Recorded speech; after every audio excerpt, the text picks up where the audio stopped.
Hey everyone, Brandon from Brandon's Baseball Cards here.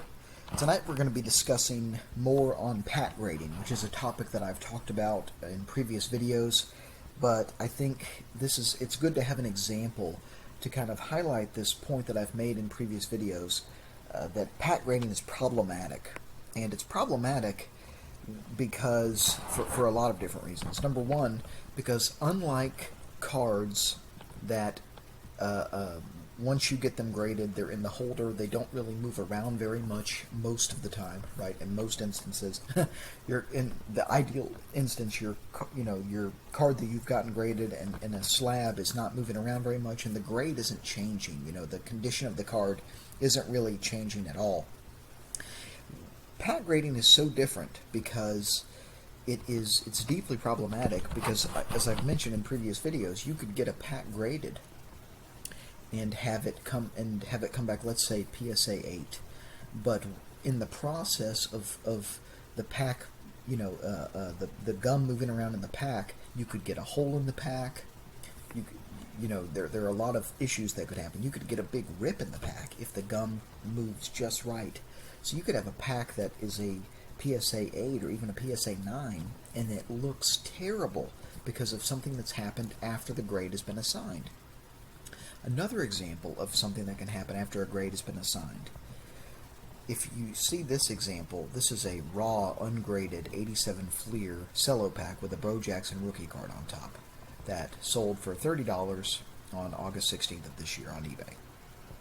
This is, a decent looking pack. There are some or not mistakes in the pack, but the card isn't perfectly centered. There's a print dot on the card, and when you get a card graded, or when you get a pack graded, they actually, for cello packs, they base part of the grade not only on the condition of the wrapper, are there any rips or tears, but also on the centering of the card.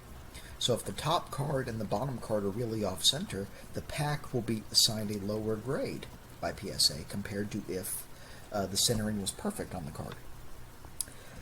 But this pack has some issues probably. There's it's probably not a perfect pack, so to speak, quote unquote, whatever that means. You could send this in and maybe get a 7 or an 8, I would guess. There's some wear to it, but it's not in bad condition. But contrast this pack, okay, this ungraded Bo Jackson 87 Fleer, with a current PSA 10 that is on eBay. This has been graded, very recently graded based on the serial number, a Gem Mint 10 by PSA.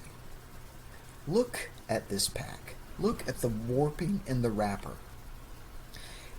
This was not like this prior to going in the slab.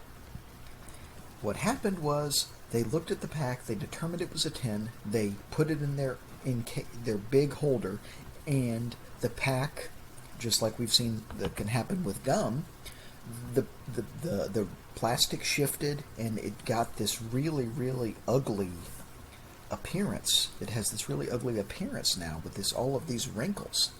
And so what we have is a pack that is technically Gem Mint 10, and look at the price of this pack already. There's, how many days are left? 4 days and 17 hours left. It's at $270 because it's in a PSA Gem Mint 10 holder. Okay, it's in a PSA Gem Mint holder. Great. Look at the pack. Look at it. Does that look like a 10? Is that an attractive pack? Out of this pack or this pack, which would you rather have? Maybe I'm cynical, or maybe I just don't get pack grading, but I would take this raw pack any day of the week over this pack.